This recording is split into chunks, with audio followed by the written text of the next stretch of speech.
56 गाथा नंबर बंद अधिकार समय सारजी ग्रंथाधिराज। इसमें से आचार्य देव की सामान्य चर्चा इतनी है, लगता ये सामान्य कथन है। हाँ ठीक है, एक जीव दूसरे जीव को सुखी दुखी नहीं कर सकता है। क्यों? तो क्योंकि कर्म उदय से वो सुखी दुखी होता है। कथन बहुत सामान्य लगता है, बट इसकी बहुत व्यापकता है और इस कथन ने इतना काम सरल किया है। एक जीव को समझा रहे हैं कि दूसरे जीव ने तुम्हें सुखी या दुखी नहीं किया है।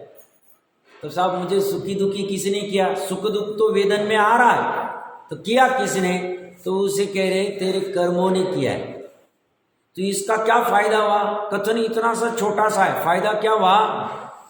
इसको जो पहले भ्रम था क्या कि पूरी दुनिया वाले जीव या जो कोई होगा वह मुझे सुखी दुखी करते हैं, ये अगर इसको ये जो आचार्य देव का कथन है अच्छे से समझ जाए तो वहाँ से दृष्टि हट जाएगी। मतलब पूरे विश्व को ये मुझे सुखी करता है, ये दुखी करता है, ये सुखी करता है, ये दुखी करता है, ये सुखी करता है, ये दुखी करता है, ऐसी जो भ्रम बुद्धि है, अभिप्राय की वासना है, यह टूटने में ये स्टेटमेंट बहुत महत्वपूर्ण है, ये कथन।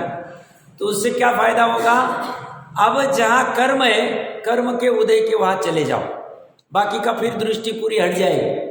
तो बाकी को जो तुम्हारी वजह से मैं सुखी दुखी हुआ और मेरी वजह से तुम सुखी दुखी हुए तो बहुत निर्भरता आ जाएगी। तो क्या होगा? अब बच गए कर्म का उदय। तो कर्म कहाँ है और उदय कहाँ हो रहा है? तो बोलते हैं जहाँ तुम्हारा शरीर है वहीं पे कर्म है और वहीं पे उदय हो रहा है। अब तुम उससे लड़ते बैठो, तुम्हें लड़ना है उससे लड़ो। तो तुम्हारी 3 लोग की दृष्टि हटा दी, 3 लोग 3 काल से निरावलंबी कर दिया और एक शरीर पे लाके खड़ा कर दिया। इतना बड़ा काम व्यवहार नय ने किया है। व्यवहार नय की बात क्या है? पहला नय क्या कहता है? धन आदि से या बीवी बच्चे से तुम सुखी दुखी हो। दूसरा नय क्या कहते हैं? शरीर से तुम सुखी दुखी हो। शरीर मतलब कार्बन शरीर, कार्बन शरीर का उदय या औदारिक शरीर। तो पहला नय से दूसरा नय ने बहुत काम बड़ा निर्भर करने का कर दिया है, निरावलंबी करने का कर दिया है। और फिर कर्म से निपटना बहुत बड़ी बात नहीं है। फिर कर्म क्या है, कैसे है, वो कल हमने चर्चा की थी, वहां से उसको उपाय सुध जाएगा। तीर्थंकर प्रकृति जो है, तीर्थंकर कर्म प्रकृति, नाम कर्म की प्रकृति, इसका कैसे आना होता है? ये आश्रव है या सवर है? तो तीर्थंकर प्रकृति आश्रव है और ये आश्रव है या उपादेय है? तो ये भाव किससे उत्पन्न हुआ? ये तीर्थंकर प्रकृति किससे बंधी? उत्कृष्ट प्रकृति कही जाती है। तो इसका आश्रव का बंध का कारण क्या कहे? तो पर जीव का कल्याण करने का भाव उत्पन्न हो। 16 करण भावना में दर्शन विशुद्धि को गौण कर दो। बाकी 15 भावना क्या है? आचार्य की भक्ति हो गई साहब। आचार्य कौन है? पर। प्रवचन की भक्ति हो गई साहब। प्रवचन क्या है? पर है। सभी जीवों को कल्याण हो जाए, सभी जीवों को तत्व ज्ञानों की प्राप्ति हो जाए, ये भाव भी, पर कल्याण का भाव भी आश्रव का कारण है। सब ये तो अच्छा है। अशुभ की अपेक्षा से कथनचित किसी अपेक्षा से शुभ को अच्छा कहा जाएगा, बट संसार में रुकने की अपेक्षा से, अतीन्द्रिय सुख की प्राप्ति की अपेक्षा से, अनाकुल सुख की अपेक्षा से, अनंत सुख की अपेक्षा से इसे भी हेय कहा जाएगा, अकल्याण का कारण कहा जाएगा। क्योंकि पर कल्याण में अपना कल्याण है ही नहीं, पर कल्याण करना अपना स्वभाव नहीं। स्वभाव क्या है? कल्याण स्वरूप स्वभाव में रमन करना, जानते देखते रहना, सहज रहना, अपने द्रव्य में रहना, ये अपना स्वभाव। इस स्वभाव को छोड़ के जो जीव पर कल्याण के भाव में जाता है, भले ही शुभ के नाम पे, वह भी अज्ञानी है मिथ्या दृष्टि है, मूढ़ है, मोही है, उसके अध्यवसान मलिन। ये चर्चा चल रही पूरी पूरी थीम समझना।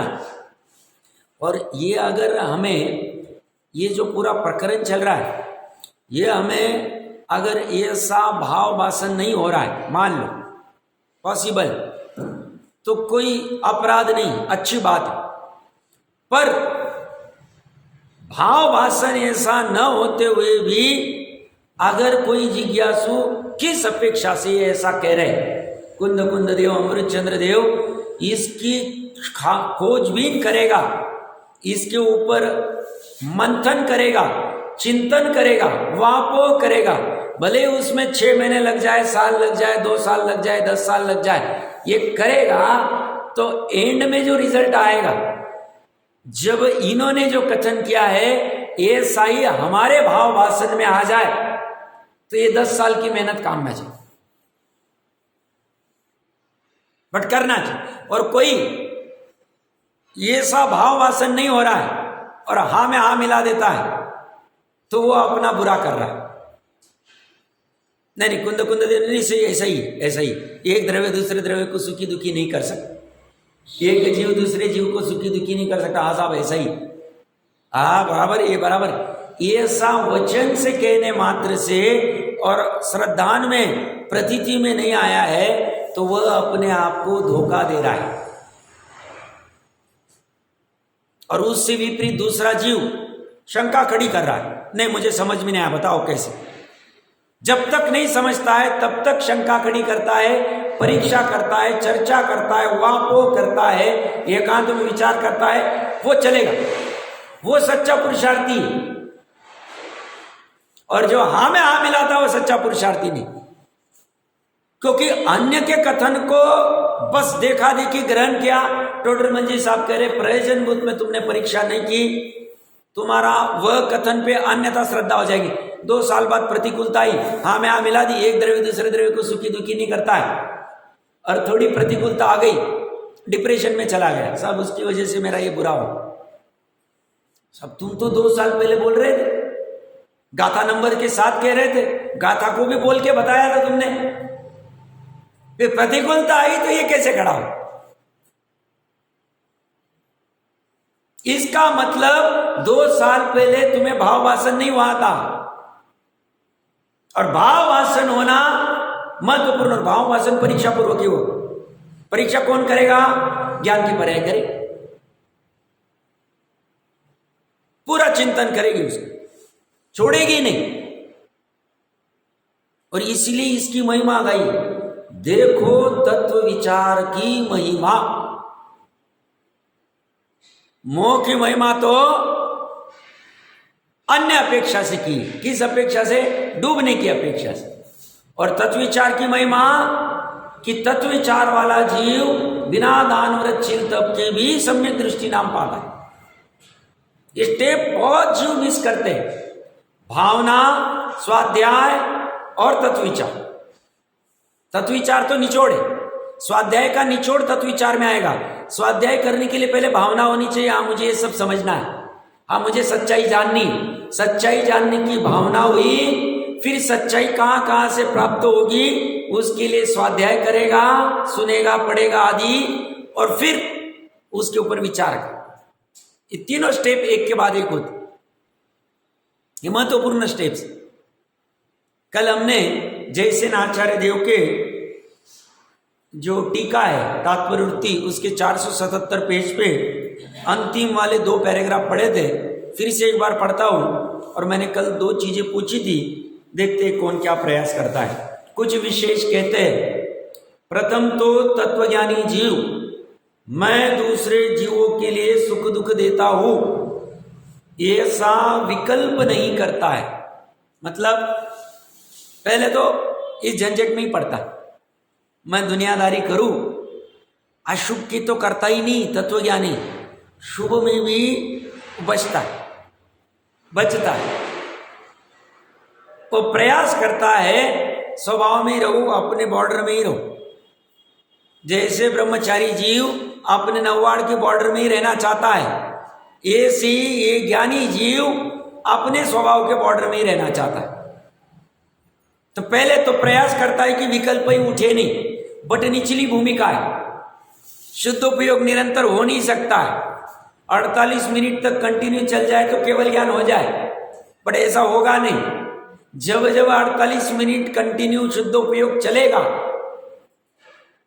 तो केवल ज्ञान होगा, और उसके लिए बहिरंग में नग्नत्व रहेगा, मुनिपना अंगीकार रहेगा।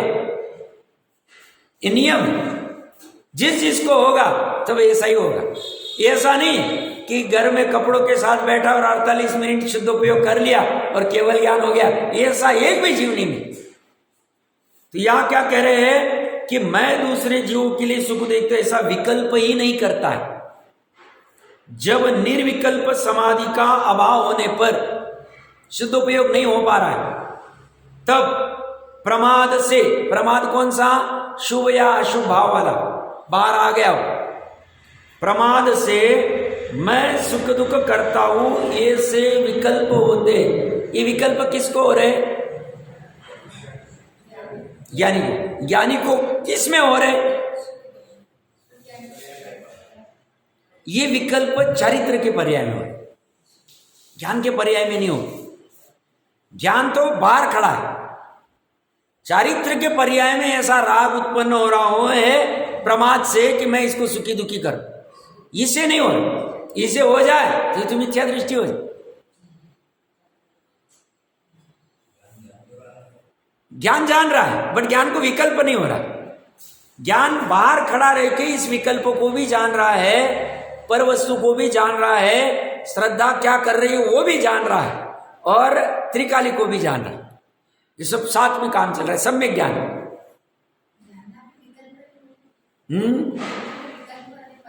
नहीं, वहां वो अपेक्षा अलग है। यहां क्या कह रहे, मैं सुख दुख करता हूं, ऐसे विकल्प।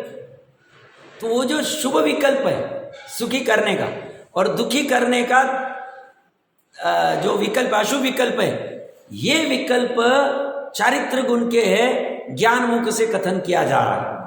बट बाकी है ये चारित्र की विकार, तो ये तो चलता ही रहेगा। तो ये कह रहे प्रमाद से मैं सुख दुख करता हूं, ऐसे विकल्प होते, तब वह तत्वज्ञानी जीव मन में विचार करता है। या मन का अर्थ क्या है,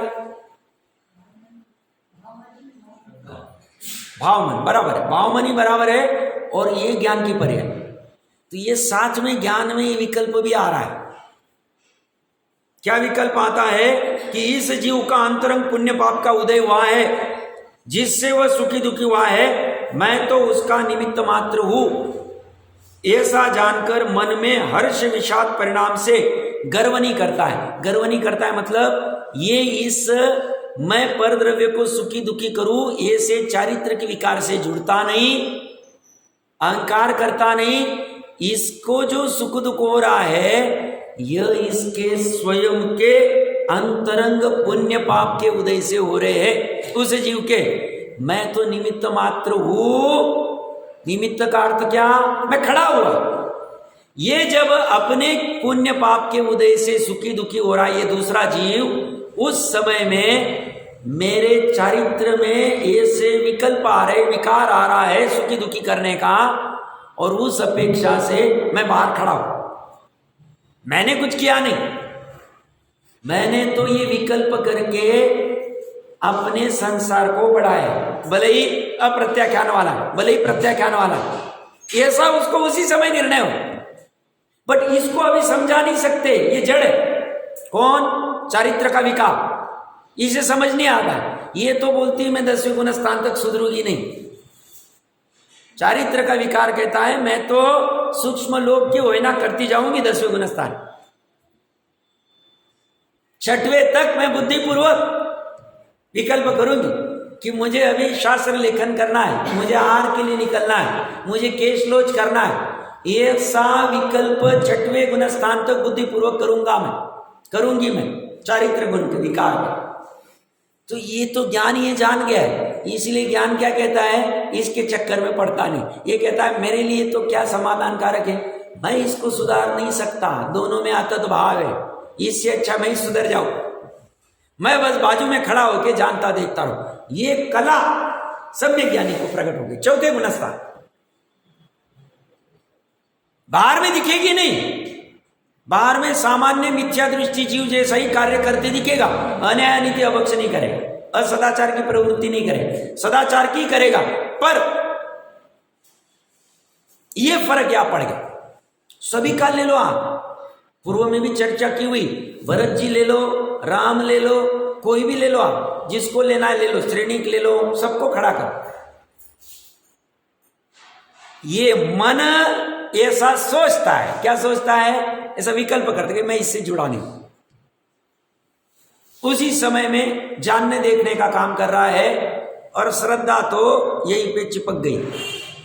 श्रद्धा अपने घर से बाहर निकलती नहीं, श्रद्धा अपने घर से बाहर नहीं निकले, इसी में समझदारी।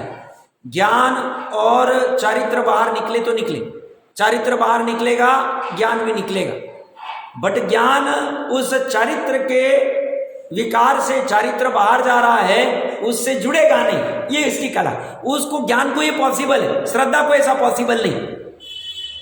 चारित्र बाहर में शुभ अशुभ विकल्प करने बाहर निकला, ज्ञान भी निकल गया बाहर। ये निकल जाएगी तो मिथ्यात्व आ जाए, ये निकलती नहीं। हम पुराने जमाने में, आज का जमाना नहीं, पुराने 30-40-50 साल पहले लड़की ने अपना अपने घर में ही रहे, बाहर ज्यादा जाना नहीं, फुदकना नहीं, आना जाना नहीं, चारित्रशील को प्रॉब्लम आ। क्यों? ये ज्ञान और चारित्र तो पुरुष, ये बाहर जाए, इनको जाने दो, कोई फर्क नहीं पड़ता। और आज क्या है, इसको फॉलो नहीं करते, साहब कौन से जमाने में रहे। और प्रकरण क्या देखते हैं, बाहर में क्या चल रहा है, शील पे क्या हो रहा है, हम करेंगे, हम ऐसा थोड़ी मानेंगे, फिर कपड़े कैसे पहनेंगे, क्या करेंगे, तो उसमें श्रद्धा की क्या हाल होगी, लूटा जाएगा, शील लूटा जाएगा। फिर रोते रहो, केस करते रहो, भागते रहो। उससे अच्छा समझदार जीव क्या कहता है, अपने को धन यहां से मान लो बैंक में डिपॉजिट करने जाना है, लॉकर में रखना है, तो क्या करता है, सबको दिखाते हुए थाल में लेके जाता है। वो अपने धन को छुपा के लेके जाता है, क्यों? दिखा के लेके जाए तो लूटेंगे लोग। ऐसे ही जो अपना शील है, इसको बाहर दिखाने की वस्तु नहीं है। अब ये समझाए किसको और कौन समझाए? अब वो उल्टी घड़ी आ रही, हम फॉरेन कल्चर लेके आ गए, हम कहेंगे वो अच्छा लगता है, हमें भी तो एंजॉय करने का, हमें भी तो सुखी होने का, हमें भी तो ऐसा करने का भाव। अरे भैया, वो भाव डूबने का है, ये चारित्र तो डूब रहा है 10वें तक, तू समझ। तो श्रद्धा क्या करती है? श्रद्धा कहती है मैं इसी के पास रहूंगी, मैं अपने माँ के पास ही रहूँ, मैं अपने पिता के पास ही रहूँ, त्रिकाली के पास ही रहूँ, यहां पे मेरा सेफ। मैं अपने पिता या पति के पास रहूंगी, इसी में समझदारी। बाहर निकलूंगी, बाहर निकली गई काम। तो ये निकलती नहीं है। और ज्ञान के पास ये कला है, ज्ञान बाहर भी रहे या अंदर है, अंदर है तो कोई बाधा ही नहीं, शुद्ध उपयोग में रहे तो, और बाहर रहे तो जानने का काम कर, वो जुड़ता नहीं। तो ये क्या कह रहे, तब वह तत्वज्ञानी जीव मन में विचार करता है, भाव मन, श्रुत ज्ञान, ज्ञाता दृष्टापना, उसमें विचार करता है कि इस जीव का अंतरंग पुण्य पाप का उदय हुआ है, जिससे वह सुखी दुखी हुआ है, मेरे से नहीं, मैं तो उसका निमित्त मात्र हूं। ऐसा जानकर मन में हर्ष विषाद परिणाम से गर्व नहीं करता है। इस प्रकार मैं पर जीवों का जीवन मरण सुख दुख करता हूं। ऐसे व्याख्यान की मुख्यता से 7 गाथाओं के ऊपर चर्चा हुई। इसके बाद में 168 और 169 2 कलश अमृतचंद्र आचार्य देव ने लिखे हैं। लगभग भाव तो समान है। हम अगर किसी ने आगे पढ़े होंगे, बात वही चले, बात छूटेगी नहीं, बस घुटाई चले। थोड़ा बहुत यहाँ वहाँ डिफरेंस करके प्रकरण तो वही चले। वो कह रहे एकदम आपको मेन पॉइंट पे लेके आके खड़े हुए, निश्चय के कथन से करता है, हम बात कर रहे हैं। तो किसी किसी को थोड़ी ऊब भी आएगी, बट ऊब नहीं आनी चाहिए। उल्टा ऐसा जिज्ञासा होना चाहिए, बार बार एक ही चीज को घुमा फिरा के वही वही वही क्यों कहना चाहते, क्या बात है इसके अंदर, ये चर्चा होनी चाहिए। ये वसंतिलिका नाम का छंद है, भक्तांबर का जैसे पाठ करते वैसे एक बार इन श्लोक को कलशों को पाठ करते। सर्व सदैव नियतं भवति स्वकीय कर्मोदयान् मरण जीवित दुःख सौख्यम् अज्ञानमेतदिययतु परस्य दुर्यात्मान मरणं जीवित दुःख सौख्यम् अज्ञानमेतदधिगम्य परात् परस्य पश्यन्ति ये मरण जीवित दुःख सौख्यम् कर्माण्यहं कृतिरसेन चिकीर्षवस्ते मिथ्यादुषो नियतमं मनो भवन्ति। यहाँ पे श्लोकार्थ में कह रहे, अब इस अर्थ का कलश रूप काव्य कहते हैं। श्लोकार्थ, इस जगत में मरण जीवित दुख सौख्यम, जीवों के मरण जीवन दुख सुख सर्व सदैव नियतम स्वकीय कर्मोदयात भवति। सबके सब मतलब जितना भी जन्म हो रहा है, जितना भी मरण हो रहा है, जितना भी सुख हो रहा है, जितना भी दुख हो रहा है, सबका सब सदैव मतलब भूतकाल में जितना जन्म मरण हुआ, भूतकाल में जितना सुख दुख हुआ, किसे? अपने जीव को ले ले, दूसरे को कोई आवश्यकता ही नहीं। यह सदैव नियम से मतलब ऐसा ही है, अन्यथा नहीं, अन्य प्रकार से नहीं, निश्चित रूप से अपने कर्मोदय से होता है।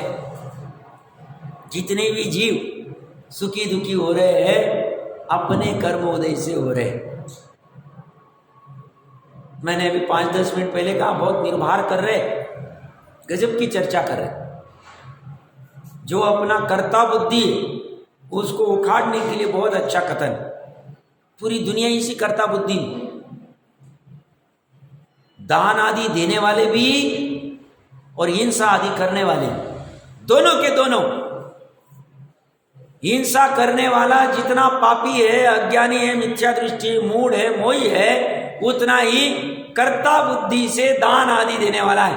मैं इनको दान देके सुखी करूं, ऐसी बुद्धि वाला भी यही कैटेगरी में खड़ा।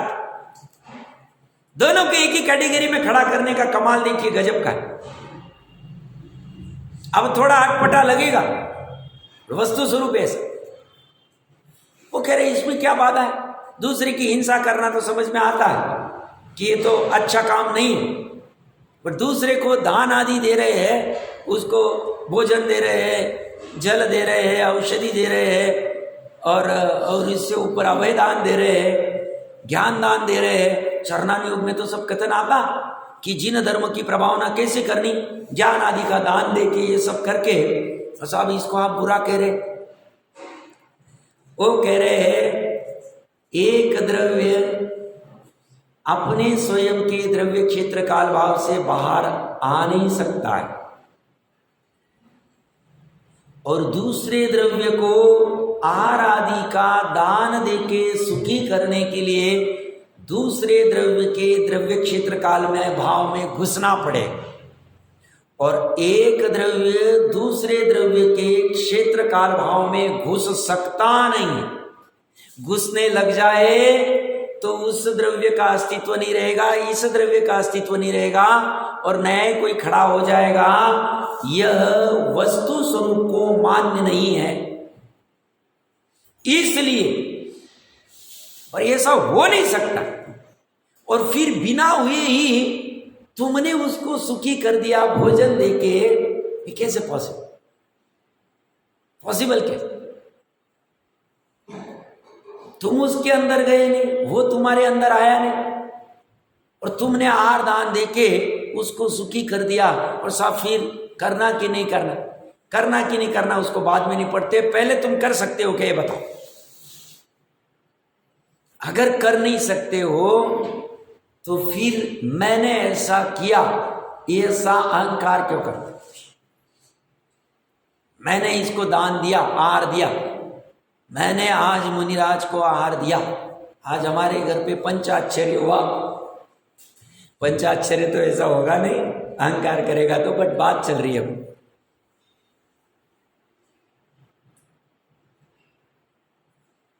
तो वो कह रहे हैं ये पॉसिबल नहीं। क्यों? क्योंकि दो द्रव्य के बीच में संबंध स्थापित नहीं हो सकता। तो सब ज्ञानी जीव भी जो दान आदि देते हैं, आहार आदि, तो वो भी देते हैं दान, वो भी मुनिराज आदि को पढ़ाते, वो भी देते, वो देते वह श्रद्धा इसको उपादेय नहीं मानती। उनकी परिणति में ऐसा चलता है, वचनों से कहना मजबूरी। उनके ज्ञान में इस आहार दान देने के भाव को उपादेय नहीं माना जाता, संसार का कारण माना जाता है, हे माना जाता है, आश्रव का कारण माना जाता है। पुण्य बंध को वो हे मानते हैं, आहार दे के जो पुण्य बंध होगा उसको हे मानते।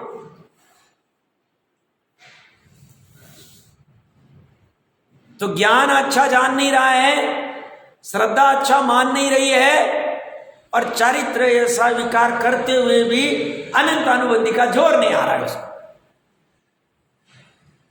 इसकी वजह से ज्ञानी आहार दान करते हुए भी नहीं करते, ज्ञानी भोग भोगते हुए भी नहीं भोगते, ये कथन आता। पांच इंद्रिय के विषय भोगो या आहार आदि के दान, व्रत, शील, तप आदि की क्रिया है। 28 मूल गुण भी ले लो, 11 प्रतिमा ले लो, ऐसा अपनी श्रद्धा ज्ञान चारित्र की पर्याय में ऐसा परिणमन हो रहा है जीव के, तब वह 11 प्रतिमा या मुनिपना लेंगे, 28 मूल गुण लेंगे, 5 महाव्रत लेंगे, तो उसको भावलिंग के साथ द्रव्यलिंग संज्ञा मिलेगी। और इसको सर्टिफाई करने वाले सिर्फ केवली भगवान, और कोई सर्टिफाई नहीं कर सकता। अब लगाओ ऐसा पॉसिबल है क्या? विकार येषणा समिति पालन करना हालत का काम होगा। कहां से तुम्हारा आहार कहां से मिलेगा? परावलंबन खड़ा, तुमको अटका के रखा है, थोड़ा सा संजलन कषाय में अटका के रखा है। तुम्हें ये भली बात ज्ञान होना चाहिए, ये प्रैक्टिकली पॉसिबल है अभी के वर्तमान द्रव्य क्षेत्र काल भाव में।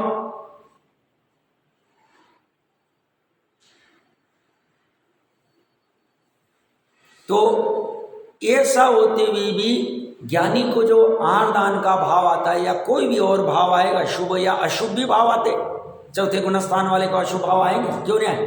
पांचों को भी आए। ये भाव आते हुए भी श्रद्धा ज्ञान का टूटा हुआ रहना वास, ये महत्वपूर्ण। और यही सम्यक दर्शन प्राप्त करने की कला। वो टूटेगी कब? जब वो सही जगह पे जुड़ेगी तब। और सही जगह एक ही, 3 लोक में सही जगह एक जीव के लिए कितनी है? एक ही जगह। और अपना स्वभाव, अपना त्रिकाली स्वभाव, अपना त्रिकाली शुद्ध स्वभाव, एकमात्र जगह और कोई जगह नहीं। सुखी होने के, स्थिर होने के। तो इसने क्या किया? ये क्या कह रहे हैं? जितना भी जीवों का जन्म मरण दुख सुख हो रहा है, सबका सब सदैव सदा काल, भूतकाल में भी, वर्तमान में भी और भविष्य में भी। भविष्य में भी अनंत काल तक ऐसा ही होता रहे। चौथा हारा रहो, नहीं तो 5वां रहो, नहीं तो 6वां हारा रहो। 6वें हारे में भी जो दुखी होने वाले वो अपनी वजह से होने वाले। ऐसा नहीं कि 6वें हारे की वजह से दुखी हो। 6वां हारा तो जड़, हम कहते क्या सब हुंडा और सरपणी काल क्या करे, इसकी वजह से हो रहा है। वो कह रहे तुम हुंडा और सरपणी काल के ऊपर डाल के अपने उपादान के सामर्थ्य को छुड़ा रहे हो।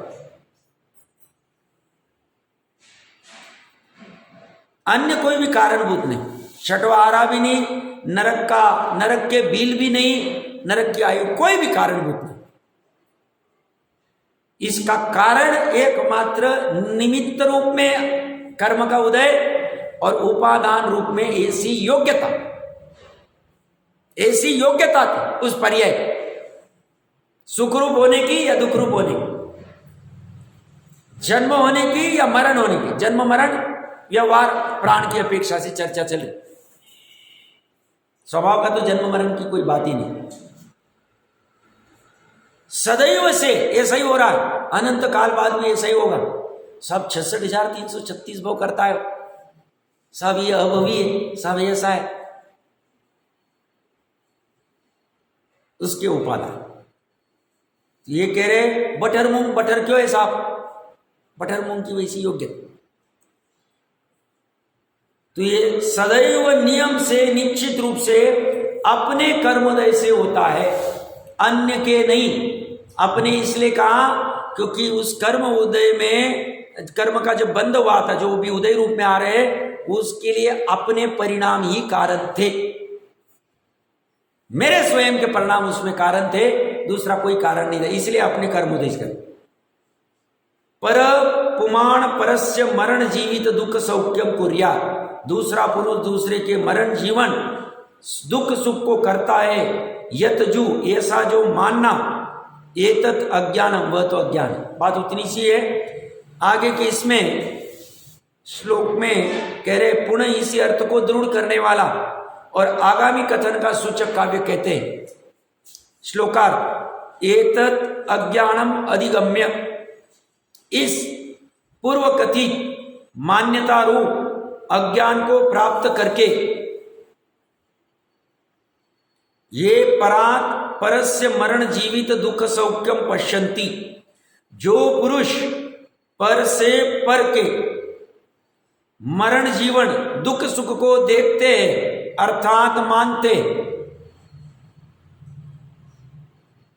ते वे पुरुष अहम कृतिरसेण कर्माणि चिकीर्षव, जो इस प्रकार अहंकार रस से,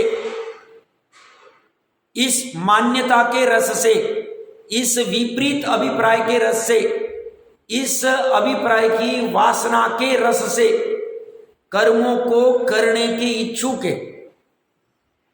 अर्थात मैं इन कर्मों को करता हूं, कौन से कर्मों को, इन जीवों को सुखी दुखी करने का कर्म कार्य को, ऐसे अहंकार रूपी रस से जो कर्म करने की, मारने जिलाने की, सुखी दुखी करने की वांछा करने वाले हैं, वे नियतम नियम से मिथ्या दृश्य आत्मन भवंती, मिथ्या दृष्टि है, अपने आत्मा का घात करने वाले हैं।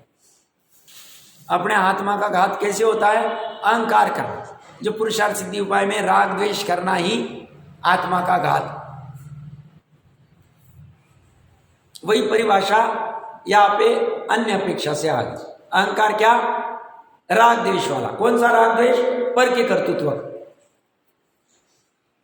भावार्थ, जो पर को मारने जिलाने का तथा सुख दुख करने का अभिप्राय रखते, वे मिथ्या दृष्टि है, वे अपने स्वरूप से च्युत होते हुए रागी द्वेषी मोही होकर स्वतः ही अपना घात करते हैं, इसलिए वे हिंसक है। क्या कहा उसको, भाव करके हिंसक। जिनागम की परिभाषा क्या है हिंसक की, जो ऐसा मानता है क्या कि मैं पर जीव को सुखी दुखी करता हूं, मरण जीवन कराता हूं, या पर मुझे कराता है, वो हिंसक है। लौकिक में हिंसक की परिभाषा क्या, साहब ये व्यक्ति बहुत हिंसक है, ये बच्चा बहुत हिंसक है, अपने नाखून कहीं भी चुबा देता है, अपने दांतों से काट देता है। हम क्या कहते हैं सामान्य लौकिक में, बहुत हिंसक। हिंसा की परिभाषा क्या, जो कत्ल खाने चलाते वो बहुत हिंसक, इतने जीवों को मारते, सैकड़ों जीवों को मारते, सब बहुत हिंसक। ये देश बहुत हिंसक है, इस देश का राष्ट्रपति आदि बहुत हिंसक है। क्यों, तो साहब इन्होंने दूसरे देश के ऊपर आक्रमण कर दिया। ये देश बहुत हिंसक है, क्यों, इन्होंने परमाणु आदि बम बना के रखे हथियार। जैसे कुछ होगा तो एक बार ये चलेगा तो इसमें इतना बम और बना रखा है, 10 बार इस पृथ्वी को, सभी जितना भी देश जानने में आ रहा है, सबको खत्म कर सकते, इतना इतना इन्होंने हथियार बना के रखे। हिंसक किसको कहते? साहब अमेरिका आदि में बहुत हिंसक है लोग। 12 साल का बच्चा हाथ में बंदूक लेके जाके 10-20 बच्चों को उड़ा देता है, टीचर को उड़ा देता है। साहब कितने हिंसक। जैनियों की हिंसक की परिभाषा क्या? कोई कंपेयर कर सकता है? किसकी ताकत है? हाँ, राग द्वेष, पर द्रव्य के प्रति। या कह दिया क्या क्या इसने 2 गलती की। गलती तो एक ही है, अपने स्वरूप से च्युत होना। च्युत होगा तो राग द्वेष मोह आएगा। और च्युत कहां से होगा? श्रद्धा से। ज्ञानी के तो ज्ञान अपनी चर्चा हो ही रही है कि ज्ञान और चारित्र तो बाहर आते रहते, अंदर जाते रहते, बाहर आते रहते, जाते रहते, जाने दो उसको। श्रद्धा से च्युत होना, ऐसी मान्यता। वो जैसे ही च्युत हुआ तो उसका रिजल्ट क्या? मोह राग द्वेष। तो उसका रिजल्ट क्या? हिंसक।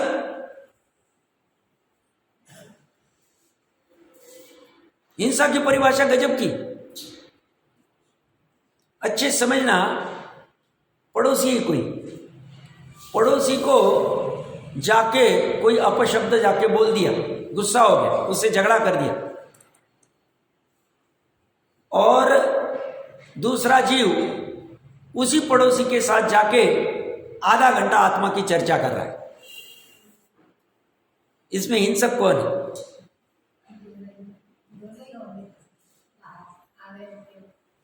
जो उसके साथ आत्मा की चर्चा कर रहा है आधा घंटा, उसको समझा रहा है वस्तु स्वरूप, उसी हिंसक कह रहे।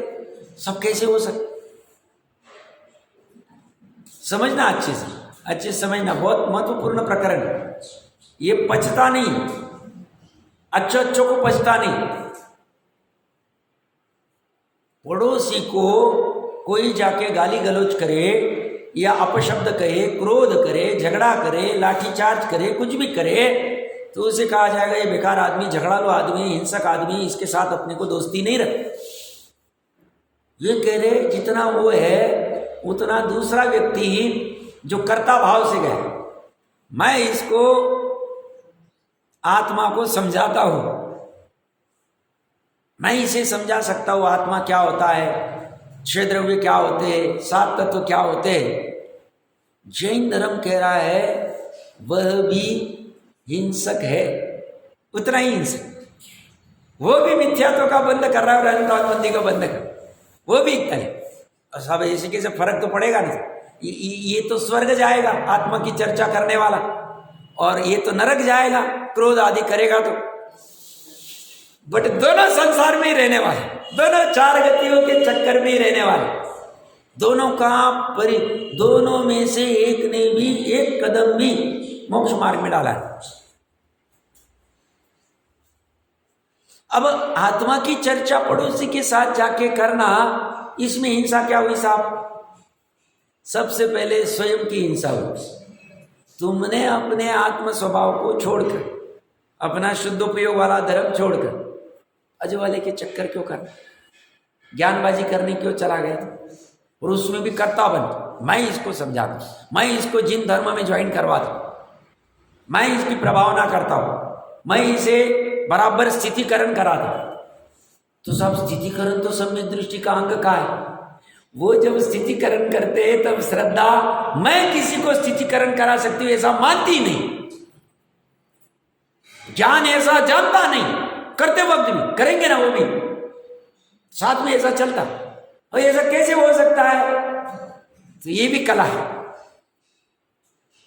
ये कला प्रकट होने का एकमात्र उपाय, ये सभी कला अगर अच्छी लगती, एकमात्र उपाय ज्ञानी कहते हैं अपने त्रिकाली स्वभाव का ज्ञान कर लो, श्रद्धान कर लो।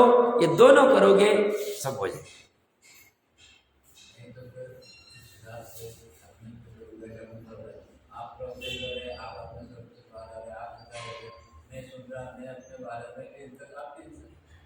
उसी पे आने वाला था, मैं उदाहरण लेने वाला था, अच्छा उदाहरण ले, मैं अभी इसकी चर्चा ही करना। अब यहाँ बैठ के कोई ऐसा सोचता है कि मैं प्रवचन दे के समय सार जी की इन गाथाओं को खोलकर इन सभी श्रोताओं को सुखी करूं, ये हिंसक दो खड़े, दोनों प्रवचन करता है। एक प्रवचन करता ऐसा मान रहा है कि मैं प्रवचन करके इनको सुखी करूं, इनको सही मार्ग दिखाऊं, तो वो प्रवचन करता और बाजू में एक प्रवचन करता खड़ा है, उनके बाद प्रवचन के लिए आ रहा है। मेरे लिए भी उदाहरण ले सकती, घबराना नहीं, मैं तो सामने सामने कंपेयर करके खड़ा कर रहा हूं। और दूसरा वाला ऐसा विचार करता है, कैसा, जो जैसे आचार्य का लास्ट पैराग्राफ पढ़ के आए, वो तो ऐसा विकल्प ही नहीं करता है कि मैं प्रवचन देके किसी को सुखी करूं, बट जब वो स्थिर नहीं रह पाता है स्वरूप में और प्रमाद से जब बाहर आता है, तब विचार करता है भगवान का इतना अच्छा माल है, सहज में चारित्र को ऐसा विकार उत्पन्न होता है, बट उस विकार में श्रद्धा अच्छा नहीं मानती है, ज्ञान उसको मात्र जानता है। और क्या जानता है ज्ञान? ये ऐसा विकल्प है, ये विकल्प ठीक नहीं, इस विकल्प करने से मैं इसको सुखी दुखी कर सकता हूं, ऐसा ज्ञान जानता नहीं, सुखी कर सकता हूं ऐसा जानता नहीं। और साथ में ये भी जानता है इनके पुण्य के उदय से इनको ये सुनने के भाव हो रहे, ये अपने पुण्य के उदय से आए, जिसका पुण्य का उदय नहीं वो नहीं सुनने आ, उनके पुण्य पाप के उदय से इसी चर्चा चल रही है, जो भी होगा। और मैं तो निमित्त मात्र हूं, निमित्त मात्र मतलब उपस्थिति मात्र, साथ में ऐसा ही जान, दोनों साथ में धारा चलती, ये फर्क पड़ जाता, ये फर्क पड़ जाता। श्रोता का भी समझना, श्रोता जैनी श्रोता कैसा होता है, सम्यक ज्ञानी श्रोता, श्रोता का स्वरूप पढ़ना मोक्ष मार्ग प्रकाशक, तो वहां पे वो वक्ता से प्रवचन सुनता है, तो ऐसी मान्यता में नहीं रखता कि वक्ता के प्रवचन की वजह से मैं सुखी हुआ, उनकी वजह से मुझे ज्ञान हुआ, ऐसा नहीं मानता। उसे अगर कोई कथन चल रहा है और उस कथन के भाव पकड़ में आए हैं, तो ऐसा मानता है ज्ञान की पर्याय से ये हुआ है, जाना है उस कथन की वजह, वो कथन निमित्त मात्र, उनके कथन की वजह से मैं सुखी हुआ, ऐसा वो मानता नहीं। साथ साथ में ऐसा चलता, तो किसी को लगेगा सब इसमें तो मजा नहीं आएगा, प्रवचन करने वाले को भी नहीं और सुनने वाले को नहीं, अपना स्वभाव छोड़ के कहीं मजा नहीं आने योग्य, और यह सब होना ही चाहिए। इसलिए मुनिराज को 28 मूलगुण भी, 28 मूलगुण में जो 6 आवश्यक है, वंदना, स्तुति, सामयिक, 3-4 संधि काल में प्रतिकमन, मजा नहीं आता है उनको। वो ऐसा नहीं सोचते चलो 4 संधि काल में मुझे सामयिक करनी, चलो मुझे अभी आचार्य देव की वंदना करनी, मुझे अभी 24 तीर्थंकरों की स्तुति करनी। उनके चारित्र गुण में ऐसा पालन करने का भाव आते हुए भी, चारित्र में ऐसा भाव आता है कि संधि काल आगे अभी सामयिक में बैठना है, अभी वंदना करनी है, अभी स्तुति करनी है, अभी प्रतिक्रमण करना है, आदि आदि। पर श्रद्धा ज्ञान कहती है कब तक तू करता रहे, तू कब शपक श्रेणी चढ़ के केवल ज्ञान प्राप्त करके सिद्ध अवस्था को कब प्राप्त करेगा? तुझे क्या ये 28 मूलगुण पालन करने के लिए यहाँ पे आया क्या? तू तो एकमात्र ध्येय हुआ है कि तेरी तीनों पर्याय, क्या अनंत पर्याय स्वभाव में ही अनंत काल के लिए लीन हो जाए। लक्ष्य में एक ही होता, लक्ष्य में और कुछ दूसरा नहीं होता है तो सम्यक ज्ञान नहीं। अच्छे समझना, महत्वपूर्ण बात कह रहा हूं, और यही सत्यार्थ है। और ये प्रकरण भी यहाँ पे पूरा वही का वही चल रहा है। 3 लोक में अपना त्रिकाली स्वभाव छोड़ के कुछ भी, किसी में भी कुछ भी रस नहीं है, रस लेने योग्य नहीं, सुखी करने के लिए समर्थ नहीं। वो दुखी करे, भले ही भ्रम से ऐसा लगे कि नहीं साहब अच्छे वस्त्रों से हमें सुख उत्पन्न होता है, वो सुख उत्पन्न नहीं हुआ है, अच्छे वस्त्रों से दुख में घटोती हुई। उसी को तू सुख मान रहा। दुख में क्या कटौती हुई? जब अच्छे वस्त्र थे नहीं तब तुम्हें ऐसी इच्छा उत्पन्न हुई कि मेरे पास भी ऐसे वस्त्र होने चाहिए, और जब इस इच्छा का कुछ शमन हुआ उस समय में जो दुख का घटना हुआ उसे तू सुख मानता है, वो तेरी भूल है, हम क्या करें? परद्रव्य के आश्रय से हुई, उसमें सुख की जैसे अनाकुल सुख की क्वालिटी होती है वैसी क्वालिटी है ही नहीं। अब तूने मान लिया है, तेरा भ्रम है।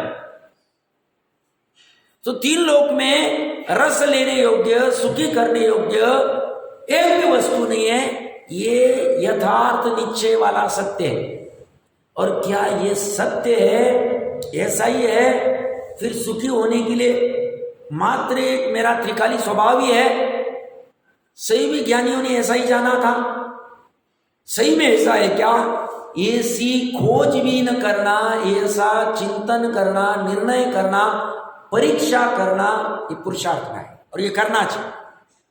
और ये परीक्षा करके जब निर्णय होगा तो फिर तीन लोग तीन काल में कोई उसको अन्यथा कर नहीं सकता है, क्योंकि इसने परीक्षा पूर्वक निर्णय किया, किसी के कहने से नहीं कि त्रिकाली से मैं सुखी होगा, तीन लोक में कोई भी सुख करने वाला, ऐसा उसने देखम लाके माना नहीं, उसने परीक्षा करके माना है। और ये परीक्षा हमारी कब कब कर सकते हैं? खाते पीते उठते बैठते सब कब कर सकते, कभी भी कर सकते। व्यापार धंधे पे खड़े रहते हुए भी, भोजन आदि पकवान बनाते हुए भी कभी भी कर सकते।